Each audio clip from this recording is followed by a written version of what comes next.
नमस्कार दोस्तों, मैं रंजीत यादव स्वागत करता हूं आप सभी का आपके अपने यूट्यूब चैनल सरकारी अड्डा में। तो दोस्तों, आज से हम आप लोगों के लिए सामान्य ज्ञान की 2000 क्वेश्चन सीरीज स्टार्ट कर रहे हैं, जिसमें 30 क्वेश्चन का एक सेट डेली सॉल्व करेंगे। कितने? 30 क्वेश्चन का एक सेट डेली सॉल्व करेंगे दोस्तों ये क्लास बिल्कुल 01 से शुरू हो रही है। और दोस्तों, इस क्लास की हम PDF भी देंगे, और PDF के लिए आप लोगों को हमारा टेलीग्राम चैनल पे जाना पड़ेगा, जो सरकारी अड्डा नाम से आप लोग सर्च करेंगे टेलीग्राम पे, तो वहाँ सरकारी अड्डा आएगा और ब्लू कलर प्रोफाइल लगी हुई है जो यूट्यूब पे लगी है। और हाँ दोस्तों, अगर आप पहली बार आए हैं चैनल पर तो सब्सक्राइब कर लीजिए, क्योंकि अब हम डेली 2000 क्वेश्चन की प्रैक्टिस सीरीज को चलाते हुए 30 क्वेश्चन का एक सेट डेली सॉल्व करेंगे। कितने क्वेश्चन का? 30 क्वेश्चन का। तो दोस्तों, आइए वीडियो को शुरू करते हैं। तो आज का पहला क्वेश्चन है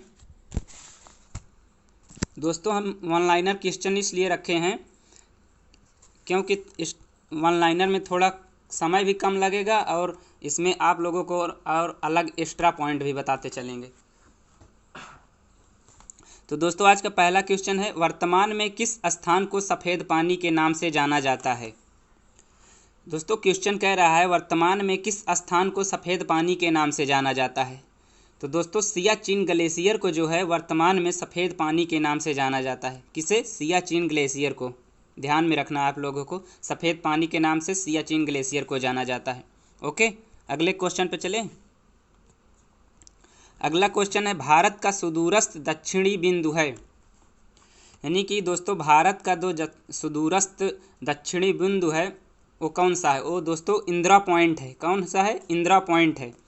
और उत्तरी बिंदु जो है उसे इंदिरा कोल कहते हैं। क्या कहते हैं? इंदिरा कोल। और जो पूर्वी बिंदु है उसे किबुथु कहते हैं। क्या कहते हैं? किबुथु। और जो पश्चिमी बिंदु है उसे गौर माता कहते हैं। क्या कहते हैं? गौर माता। आप लोगों को ध्यान में रखना है, और हमारे जो अलग एक्स्ट्रा पॉइंट बताते हैं उसको आप लोग ध्यान से सुनिएगा और नोट करते चलिएगा। ओके, अगले क्वेश्चन पे चलते हैं।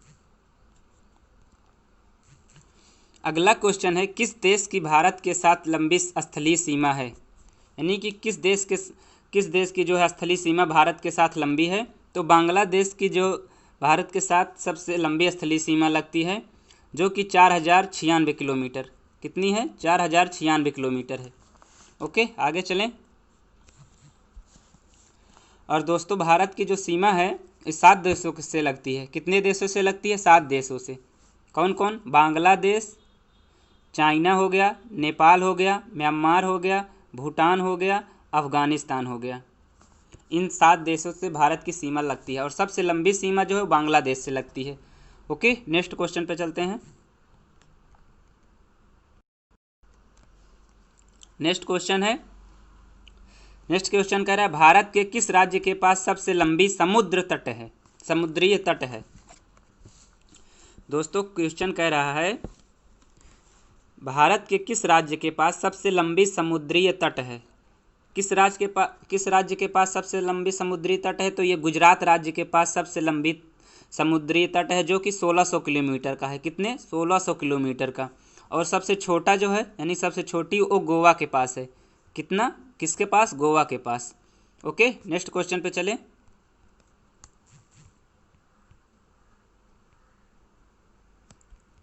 नेक्स्ट क्वेश्चन कह रहा है, भारत का पहला जैविक खेती पर आधारित राज्य कौन सा है?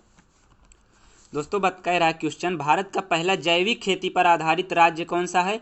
तो सिक्किम है। कौन सा राज्य है? सिक्किम है। और सिक्किम के राज्यपाल जो हैं वो हैं गंगा प्रसाद। कौन है? गंगा प्रसाद। और सिक्किम की राजधानी गंगटोक होती है, और यहाँ के CM हैं प्रेम सिंह तमांग। और सिक्किम जो है दोस्तों, ये 3 देशों से घिरा हुआ है, चाइना, नेपाल और भूटान, 3 देशों से घिरा हुआ है। ओके, इतना ध्यान में रखना है। अगले क्वेश्चन पे चलते हैं। अगला क्वेश्चन कह रहा है, भारत के किस द्वीप का उद्गम ज्वालामुखीय है? तो दोस्तों, बैरन द्वीप का जो उद्गम है वो ज्वालामुखीय है। क्या है? ज्वालामुखीय है। ओके, अगले क्वेश्चन पे चलें। अगला क्वेश्चन है, भारत का एकमात्र शीत मरुस्थल। तो भारत का एकमात्र जो शीत मरुस्थल है वो लद्दाख है। कौन सा है? लद्दाख है। ओके, अगले क्वेश्चन पर चलते हैं। अगला क्वेश्चन कह रहा है दोस्तों, भारत की उत्तरी सीमा पर स्थित है। तो दोस्तों भारत की उत्तरी सीमा पर हिमालय स्थित है। क्या स्थित है? हिमालय स्थित है। भारत की उत्तरी सीमा पर हिमालय स्थित है। और हिमालय जो है 3 हिमालय हैं, जैसे ट्रांस हिमालय, हिमालय और पूर्वांचल हिमालय। ट्रांस हिमालय जो है, ट्रांस हिमालय की 3 महत्वपूर्ण श्रेणी भी हैं। कौन कौन सी हैं? काराकोरम पर्वत श्रेणी, लद्दाख पर्वत श्रेणी और जास्कर पर्वत श्रेणी है। और ये जो जास्कर पर्वत श्रेणी है ये उत्तर पश्चिम से दक्षिण पूर्व तक फैली हुई है।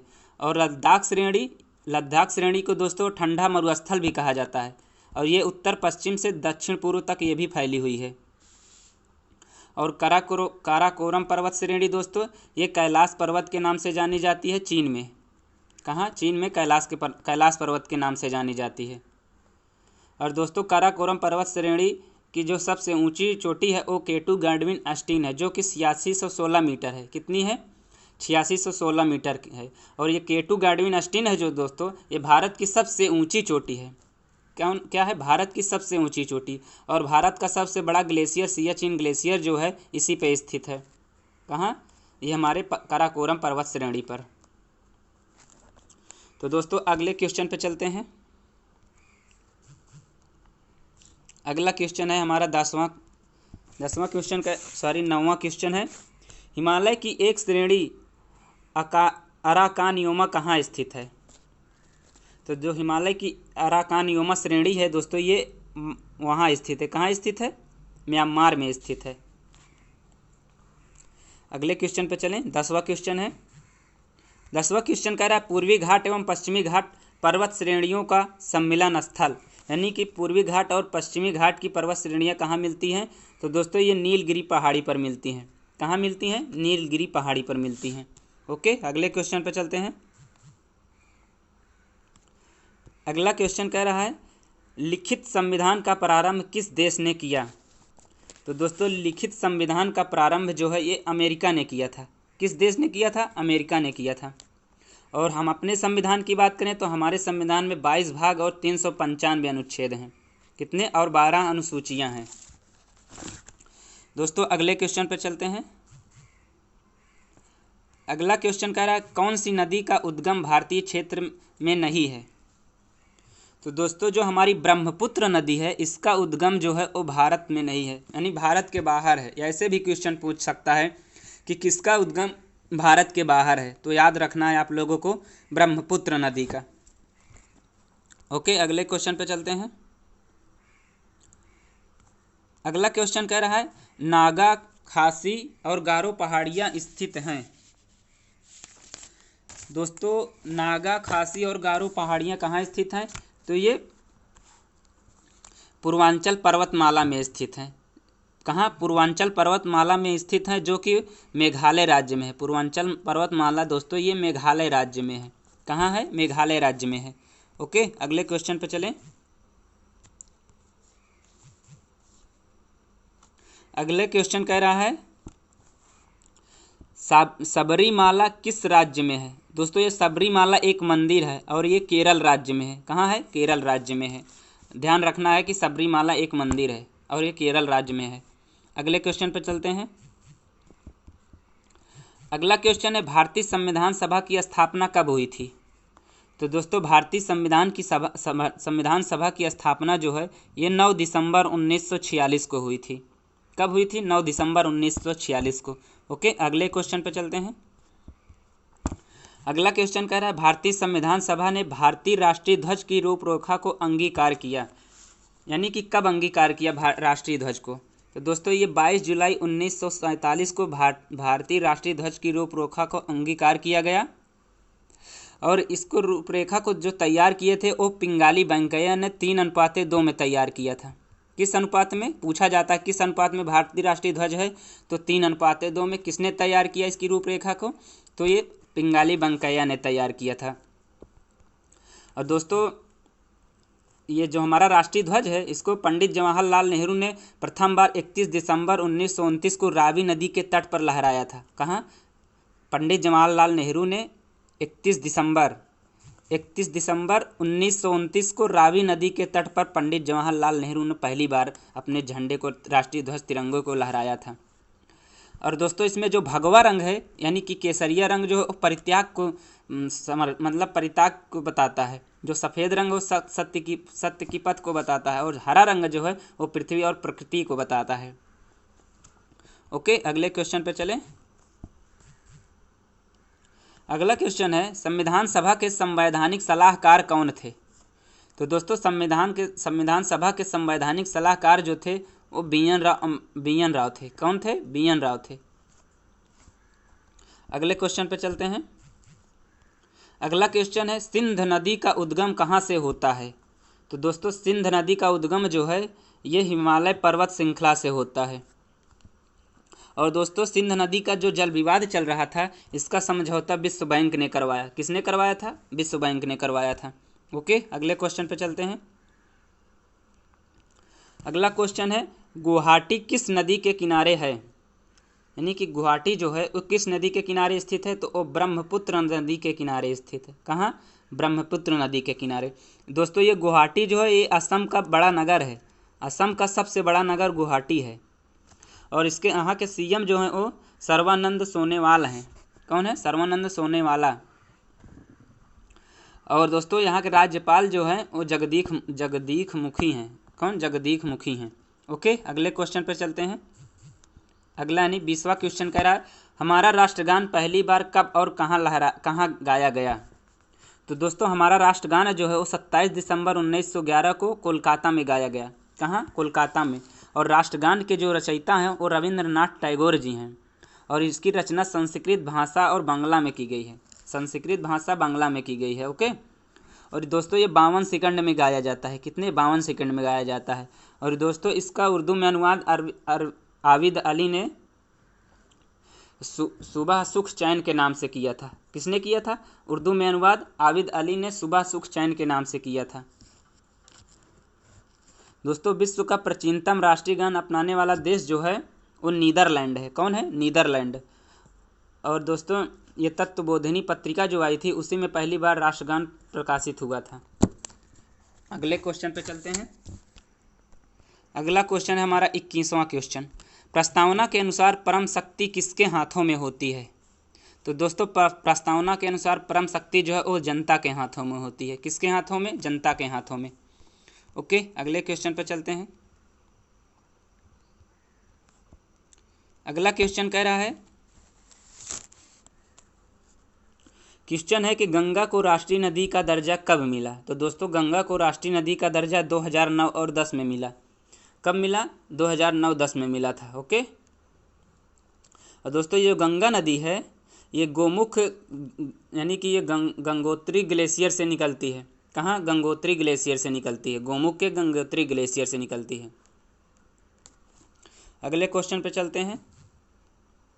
अगला क्वेश्चन है भारतीय संविधान को अपनाया गया यानी कि भारतीय संविधान को किसके द्वारा अपनाया गया? तो ये संविधान सभा के द्वारा अपनाया गया था। किसके द्वारा? संविधान सभा के द्वारा अपनाया गया था, जो कि 26 नवंबर 1949 को संविधान सभा द्वारा भारतीय संविधान को अपनाया गया। कब? 26 नवंबर 1949 को।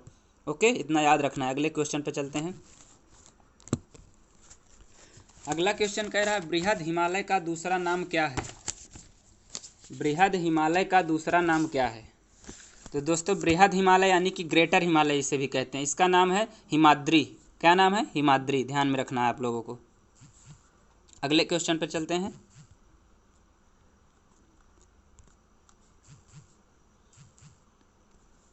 अगला क्वेश्चन कह रहा है कौन सी नदी ज्वारनद मुख बनाती है? यानी कि कौन सी नदी है जो एस्चुरी बनाती है?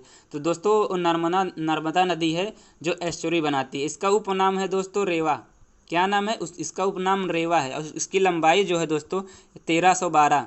ध्यान में रखना है 13-12 किलोमीटर। कितना? 1312 या 13-12 किलोमीटर। तो दोस्तों ये गोदावरी नदी हम नर्मदा नदी की बात कर रहे हैं। ओके, अगले क्वेश्चन पे चलते हैं। अगला क्वेश्चन है प्रायद्वीपीय भारत की सबसे बड़ी नदी। तो दोस्तों कौन सी है? तो गोदावरी नदी प्रायद्वीपीय भारत की सबसे बड़ी नदी है और इसकी लंबाई है 1465 किलोमीटर। कितनी? 1465 किलोमीटर। दोस्तों इसे दक्षिण गंगा भी कहा जाता है। क्या? दक्षिण की गंगा भी कहा जाता है।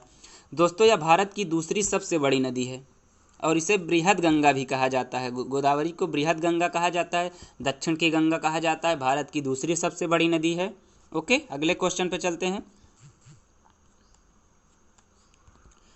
अगला क्वेश्चन है, रिहंद बांध किस नदी की सहायक नदी पर बनाया गया है?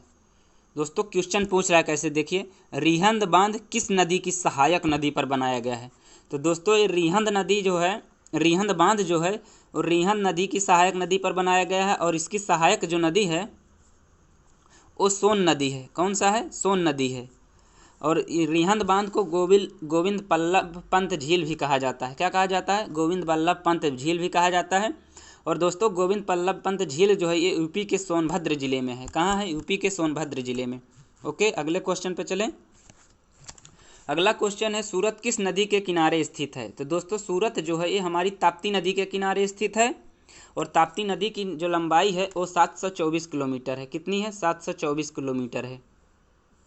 और ये दोस्तों ताप्ती नदी एमपी के बेतुला ज़िले से निकलती है। कहाँ से? एमपी के बेतुला ज़िले से निकलती है। अब हम बात करें सूरत को, तो सूरत को रेशम नगर कहा जाता है। और दोस्तों सूरत जो है ये 8वां सबसे बड़ा शहर है, और इसे रेशम नगर भी कहा जाता है। ओके, ध्यान रखना है आप लोगों को। अगले क्वेश्चन पे चलते हैं। अगला क्वेश्चन है, विश्व का सबसे बड़ा डेल्टा। तो दोस्तों विश्व का सबसे बड़ा डेल्टा जो है वो गंगा ब्रह्मपुत्र डेल्टा है, जिसे सुंदरवन डेल्टा भी कहा जाता है। क्या कहा जाता है? सुंदरवन डेल्टा कहा जाता है।